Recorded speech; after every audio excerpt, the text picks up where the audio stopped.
Dans le monde, 260 millions de tonnes de plastique sont produites chaque année. On estime qu'un dixième de cette quantité totale est rejetée dans les rivières et est ensuite directement reconduite dans les océans. Quand le plastique atteint les océans, il entre dans des zones de convergence qui accumulent en masse ces déchets. Si bien qu'aujourd'hui, on appelle cette accumulation de déchets plastiques le 7e continent.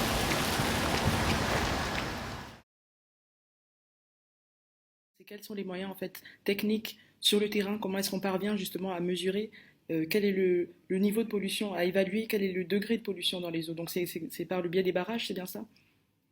Ah non. La qualité des rivières, oui. n'est pas qu'une question de barrage. La qualité des rivières, c'est effectivement, pour mesurer la qualité des rivières, on va regarder plein de paramètres chimiques qui sont... On prélève de l'eau. Pour ce qui est chimique, on prélève de l'eau dans les rivières et on regarde qu'est-ce qu'il y a dans la composition de cette eau, parce que l'eau, c'est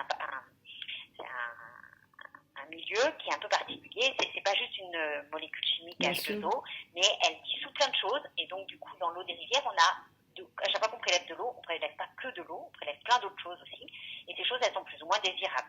Donc, elles sont plus ou moins naturelles. Donc, la pollution des rivières, ça peut être tout ce qui est dissous dans l'eau et qu'on mesure quand on prélève de l'eau. Du coup, qu'est-ce qu'il va falloir faire? Eh bien, dans beaucoup de cas, on ne sait pas trop.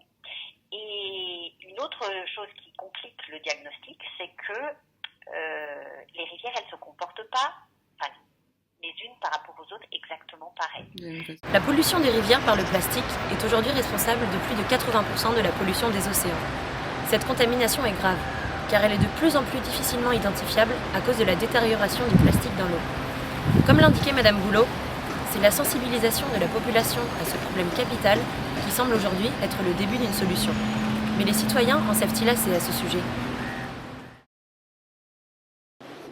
Bonjour, déjà merci de répondre à mes questions.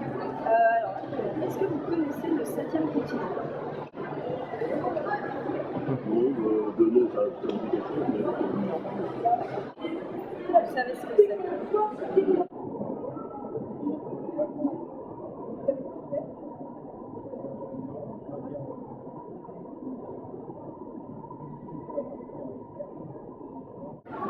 Non. Oui. Les déchets. Oui. Alors, est-ce que vous savez comment c'est formé?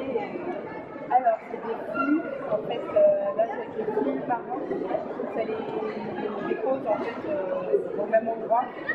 Ça, avec tous les déchets de dans la mer, et ils se mélangent au même endroit, et ils forment une grosse montagne.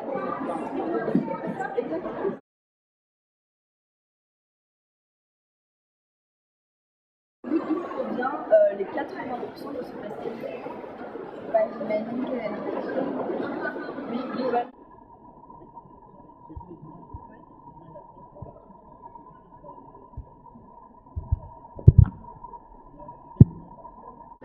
Le plastique, des sachets plastiques, des déchets, des déchets ménagers.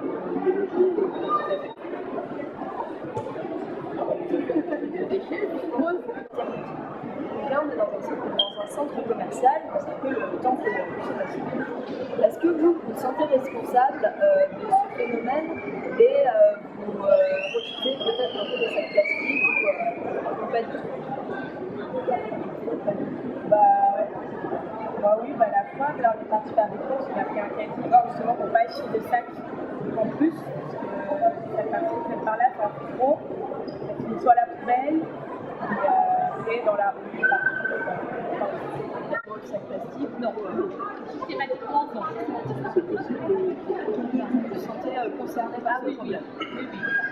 Ok, merci beaucoup. On m'a donné un dans un magasin.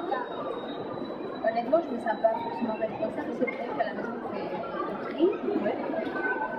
Après, le magasin me donne ça, c'est un papier en plastique. Honnêtement, je ne peux pas la faire.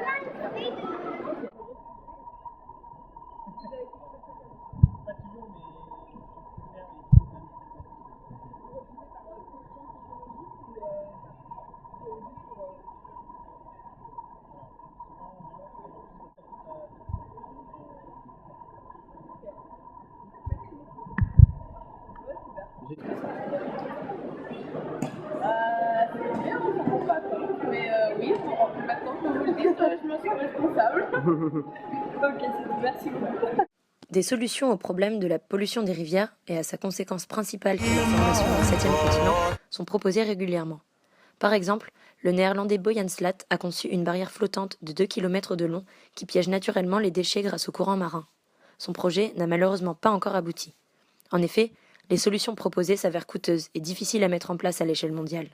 Ce qui semble alors être la meilleure solution au problème de la pollution des rivières reste la sensibilisation des citoyens en amont, pour au moins limiter, voire réduire, les déchets plastiques.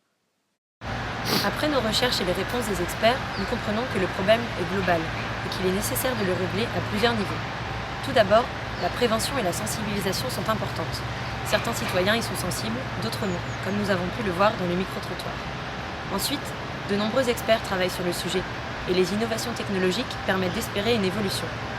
Nous cherchons une solution qui permette de récupérer le plastique présent dans les fleuves avant qu'il ne soit jeté dans les océans.